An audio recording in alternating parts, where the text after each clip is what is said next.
by Pradip Chakraborty. This is a story of Chandpahari. Chandpahari means moon hill. However, Chandpahari is not a hill in moon. The shape of the hill is very unusual. It looks good, but if you see it in dim moonlight and misty weather of the hill, you may feel scared. In the daylight, everything again is beautiful. Then the birds are seen flying around the hill. Animals are jumping, running, laughing merrily. They don't have any fear. There is a beautiful lake near Chandpahari. Hundreds of red lotuses are seen floating in the water. There is a deep forest near the lake. Lots of birds, animals, reptiles and insects like deer, giraffe, squirrel, tiger, elephant, porcupine, monkey and thousands more live there. At the corner of the lake, there lives a frog family. They are actually free mover in both land and water. Every member of the Chandpahari is happy. One evening, birds return to their nest. Suddenly, the frog's family discovered that their children still did not return home. The frog girls and mothers started to cry. Every family in the Chandpahari got worried and panicked. There was a nest of a beautiful kingfisher family. Mother kingfisher covered her babies with her blue wings. Helpless birds were shivering in some clueless and unknown fear. Members from all the animal family came to the frog family to help them. The big bear asked them what happened. The oldest member of the frog family told everything. Everybody started to look for them everywhere. They searched behind every stone, dry leaf, in the bush, tree hole, everywhere. Not a single stone was left unturned. Even fishes tried to look for them into the deep water of the lake. But nobody got any trace of the frog kids. Everybody came back with a broken heart. They tried to console them and share the sorrow of the frog's family. The squirrel mom also had gone there. When she returned home, her baby was not there. The panic-stricken mom squirrel ran to all the nearby trees but could not find him. A young woodpecker used to live in a coconut tree nearby, so mom squirrel asked her, but she could not say anything either. The helpless mom started to cry. This time nobody came to her to show sympathy, as all animals of the jungle were busy in protecting their family as much as they could. It was a night of horror. Weird sounds were breaking the silence of the surroundings. It happened actually on that ill-fated day when the frog children were playing near the lake. Suddenly, a very big demon blue snake came there. The little frog started to run, but the snake was too clever and a brutal hunter. It was almost impossible to escape from him. The snake had eaten them up one by one. Only Misti, the little frog, was able to escape from there. He hid inside a hole of a very big stone. The stone was too big for the snake also, so he could not move it. Misti was looking at his yellow eyes and shrieked. Oh, the snake's eyes were dangerous, dreadful, sparkling and almost impossible to look at. Misti closed his eyes. After a long time, Misti had opened his eyes. He came out from the hole slowly. He mumbled, maybe the snake is waiting nearby somewhere. It will jump over me at any moment. While Misti was walking over the dry leaves, it was making the crackling sound. It got him scared, but later understood the cause. Misti cried out, Hotu! Hotu! Ghotna! Ghotna! Pana! Pana! Where are you? Nobody replied.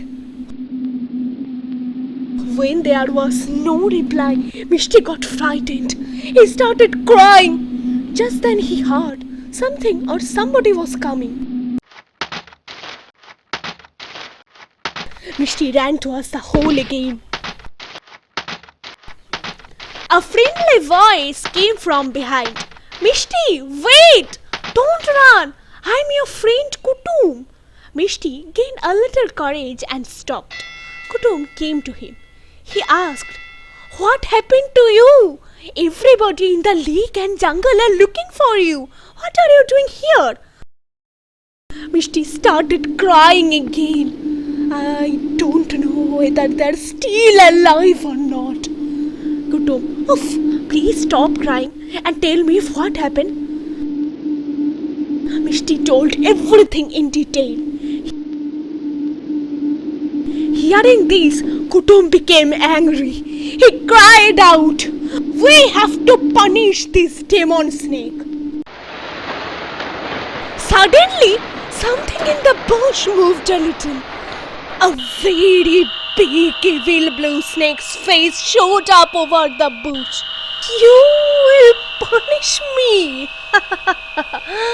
You are a small and timid squirrel. Your taste will be very good. I have swallowed all the frog kids except this frog.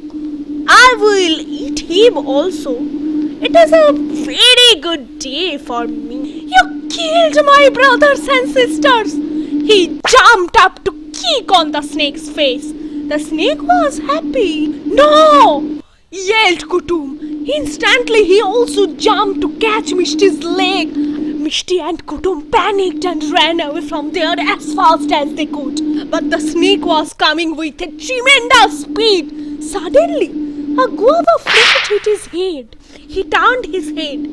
It was Kutum. He was laughing with another guava fruit in his hand. The snake did not give him importance.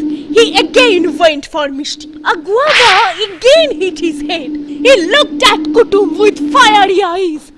Again a guava hit him hard.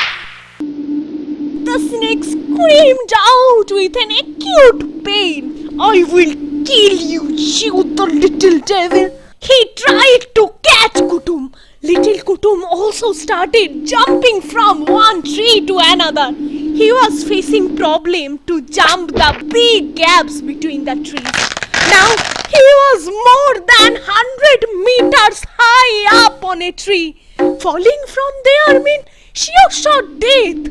Just then the blue demon snake was climbing up. The birds could be in danger. So he shouted, Awake up everybody! The demon snake has come. Save your little ones. Kutum's repeated screaming and shouting worked well. Everybody woke up. In the moonlight, they saw a demon snake coming up.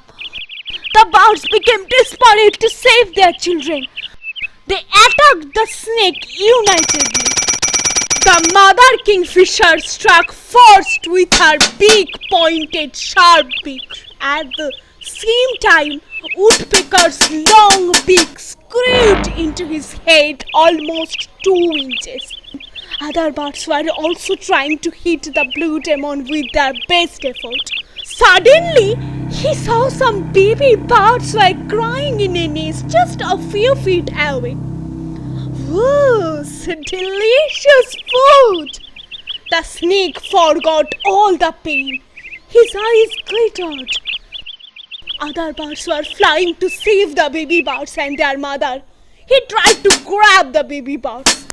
Kutum became desperate to stop the snake. He came in front of the snake with a hard-pointed twig in his hand. The snake was delighted. He opened his big mouth and tried to grab. He pushed the branch stick into his mouth vertically. The snake felt an acute pain in his mouth, but in vain. The stick was piercing more and more hard into his mouth. Due to the snake's heavy movement, the tree was swinging. The baby birds could fall off from their nest at any moment. Kutum was thinking fast. He jumped into the open mouth of the snake. The snake gave his full strength to close his jaw. Just then, Kutum jumped out, and the stick crashed the snake's skull. He fell down from the high branch of the tree. After a while, the nightmare was over. The snake died. All started shouting with joy. Their chorus sound spread out all over the jungle and lake. All the birds and animals were dancing and rejoicing happily. All members of the frog family came there. They heard everything from Misti. They were grateful and thought to greet and hug him warmly. But Kutum did not care to receive their thanks. He was dancing. Daka naka tak dum tak dum tak dum.